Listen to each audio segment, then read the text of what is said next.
Okay, so as you can tell, 1, 2, 3, 4, 5, 6, 7, 8. And this is the one that came out good. I finally got the hang of it because I'm out of practice. Yeah, wrap this up. This is a 50-foot hank. Wrap this up on your arm. Kind of like from here to here, like I showed you. Back it off for, maybe 5. You know, throw it off 5 times and then wrap it back up. Just bend it in half like I showed you.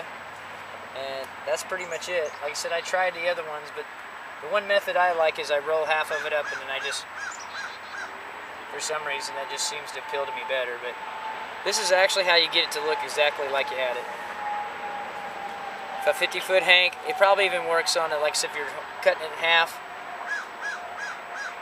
Because this is almost, like I said, it's a foot. It's almost a whole foot my arm is. But maybe your arm's not, because you're probably, you know, like everybody else on the planet, taller than me. So now we have to do with the last one we got here.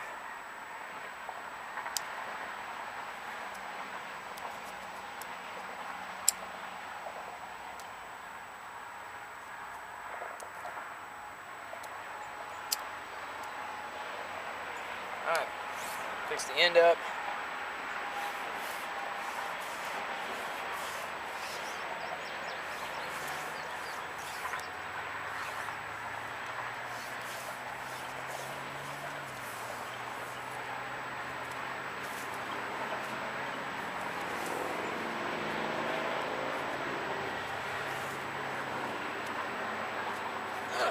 Sticks in here.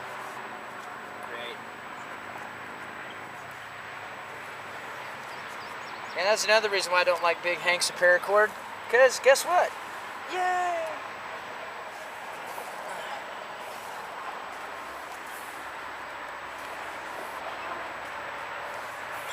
Come on. Break this down into smaller increments that are more manageable. But yeah, this isn't going to work for me. So that's probably why they break these down into 50s. Yeah, that's pretty snazzy. I like that one. I'll probably redo all these so they match. That way they all look uniform. But yeah, as you can tell, this is the reason why they threw it away. So what we'll do is, I'll go ahead and break this down into 50, because that's getting on my nerves. I don't think I can manage 100 anyway. So, a lot of people tell me, don't break your paracord down. I was like,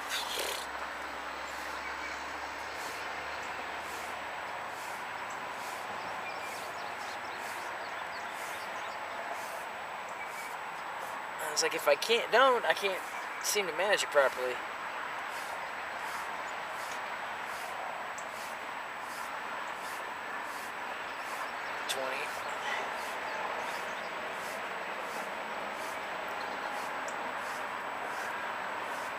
$30.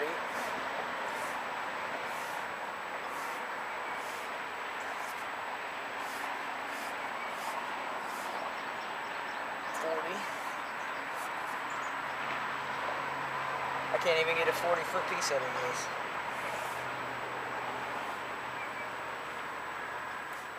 Yeah, here we go. That's probably one of the main reasons why.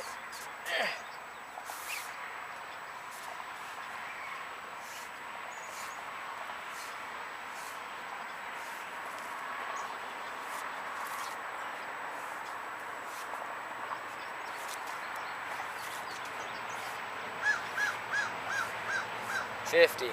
Alright, screw it, we'll cut that. I don't think I'm going to be jacking with a 100-foot like that.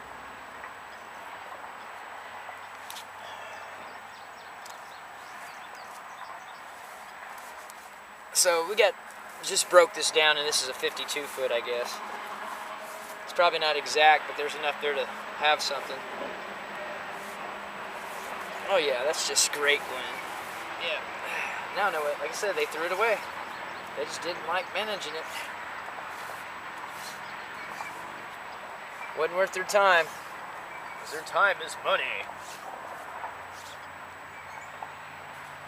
And probably because they really don't need it. You know, they got a home to go home to. They're not no emergency. They don't need any man gear. You know, they're not living in a yurt or sleeping under a search and rescue situation, or, you know, they don't have a ridge line on their tent. They got to worry about. Oh, who cares, right? The public paid for it. We don't care. We're just trying to make money off of their sweat and tears. Yeah, anyhow. So, as you can see, like I said, bring that to a close. That seems to be the most feasible way I could adjust at straightening this up. And I'll do this one on my own. I'm not going to chunk that. I'm just going to not burn up all your guys' YouTube camera action time. So what we'll do is finish the end, and we see if we can do it again. If I can recreate that again, exactly for my information, okay? Roll this up, come back off 5, fold it in half, and loop it. Okay, here we go. Just make sure you get it to relax, because this stuff does want to spin and do all this unruly stuff.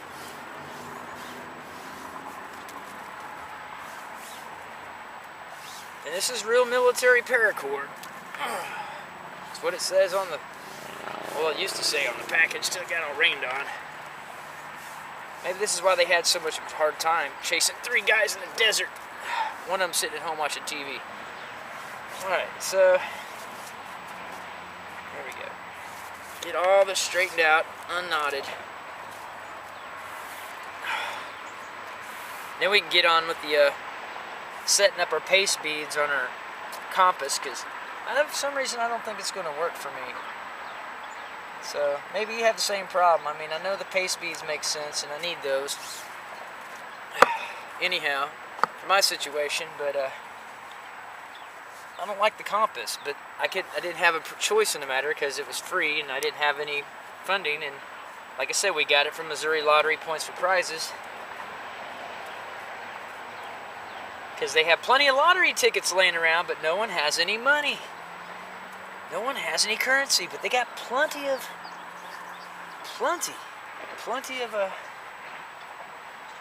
money for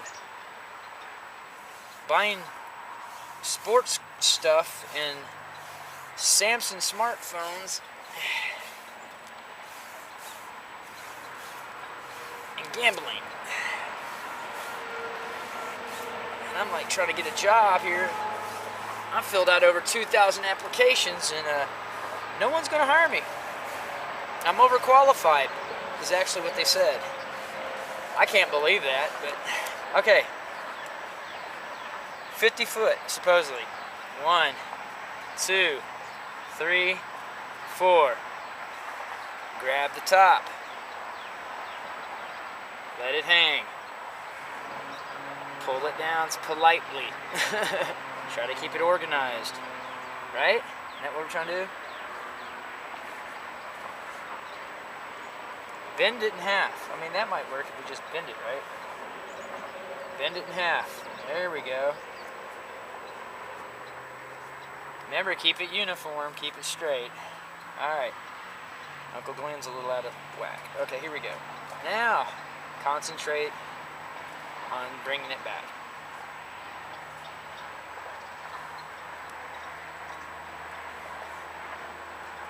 Alright, here we go. Just make sure you keep it where it's not all goofy.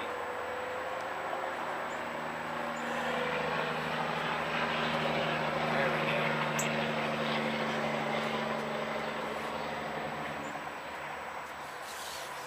I know I've seen a lot of people do this with little jigs and wooden dowels and stuff. I was like, what if you're just trying to just wrap your rope up and you don't want to use a bunch of tools? I mean, that's getting a little annoying. Can we do something by hand? There we go. Is there a technique involved here other than I have to go and grab the nearest tool? Okay. There we go. So basically, yeah, it works out just fine. Just throw 4 off. If you're like me, you're 5'5", 5'6", just throw the loop off 4 times. Remember, we threw it off 4 times, and then just, if you want that store-bought Hank look again, like it came in the package, that seems to be the way I do it. Like I said, somebody else might have some expert opinion, but use this quite often, and I have to actually put it all back together. And that's some of the first rudimentary things that you learn is, first of all, what is this? It's cordage. Okay, I mean, what's it do? You know, how do you wrap it up? When you undo it, we know we need cordage. I don't need to know all the ingredients and all that other stuff. I'm like, if I'm going to be using this, I need to know how to take it apart and how to put it back together in a sensible fashion that doesn't take me long. You know, that was the main thing I had a problem with when I was a kid. You know, you clean your stuff up or you pack it up so you can move to the next site, job site, whatever you want to call it.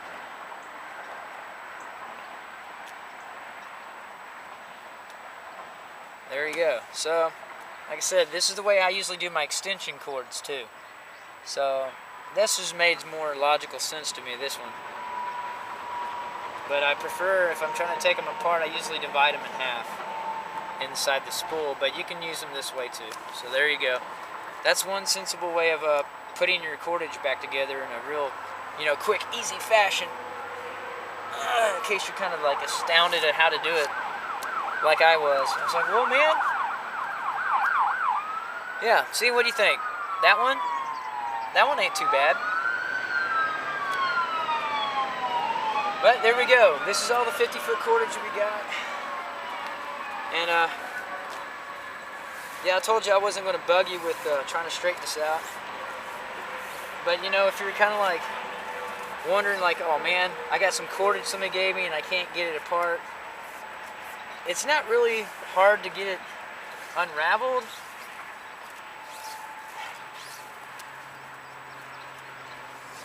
It's just the fact that,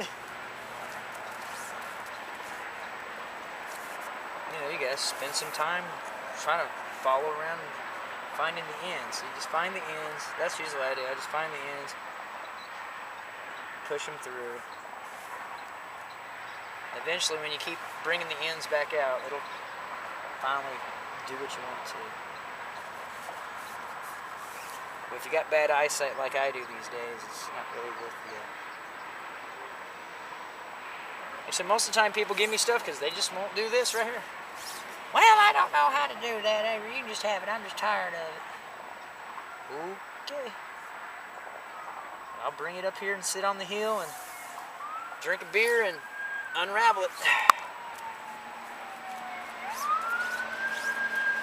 Okay, so now we're getting somewhere, sort of.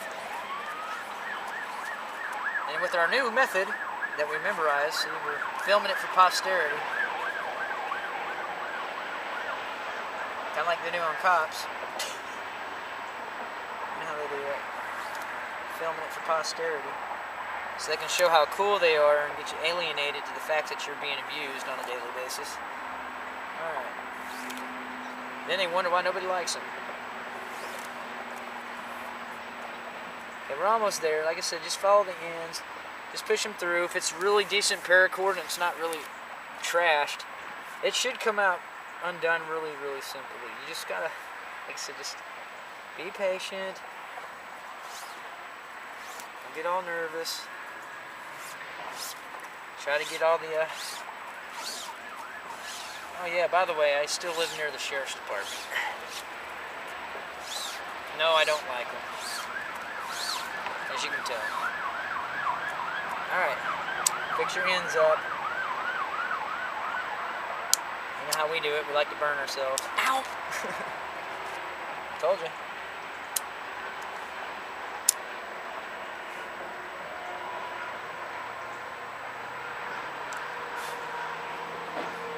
Yeah, and like I said, all I wanted to do was just find some paracord just to fix my compass and make a lanyard. I end up, you know, striking the mother lode. I still got to go down there to the other place where they got all the army gear they threw away. Okay, let's try our new method here. Make sure it's all twisted. Seeing how that seems to be a major factor with this stuff. No wonder they can't use it for parachute cordage. Alright. Man, that's bad, dude. You'd be like using that as a parachute cord? No way. I wouldn't. Better have that stuff coming out exactly right. Okay, so now we're almost to the top. 1, 2, 3, 4. Okay, and that's at the bottom. Remember how we did that nice looking one? Okay, this came at the bottom.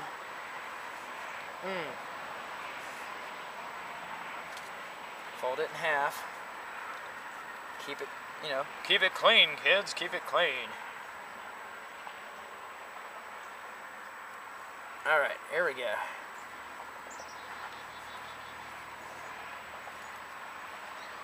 Oh yeah, that'll work.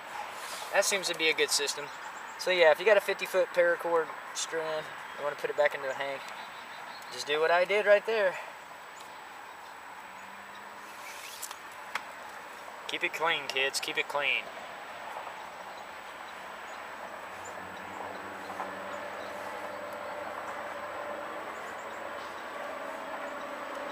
Yeah, so there you go. That's me coming back with a whole bunch of bunk paracord that the military guys didn't have time to break down and distribute.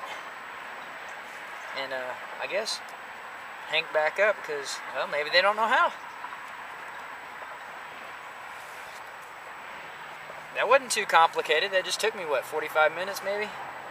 20. Yeah, this took me 45 minutes to break this down. Straighten it up and... Alright, so there's the end. Maybe they're just wimps, man. Maybe they just really are wimps.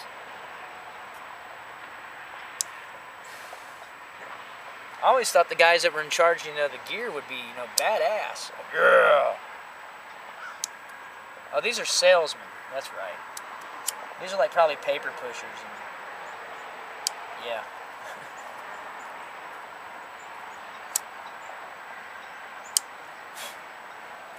Okay, well that probably might not be the best ending for that one, but you see where I'm getting at with that. If you get a bunch of paracord and it's free, it's not really free. We worked for this and we paid for this, so I mean, I don't even feel right selling it.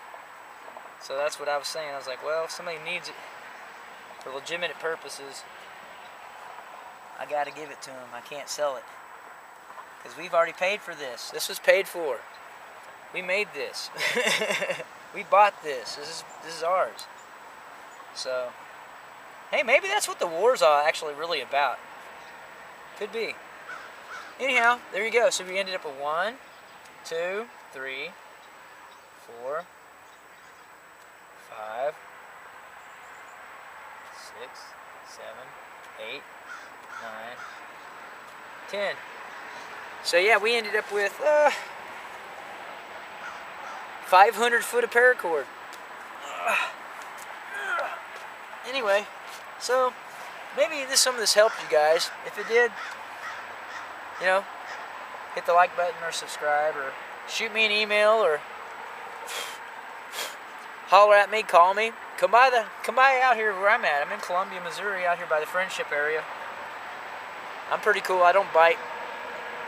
I do like to fight though. Anyhow, I'll see you guys later.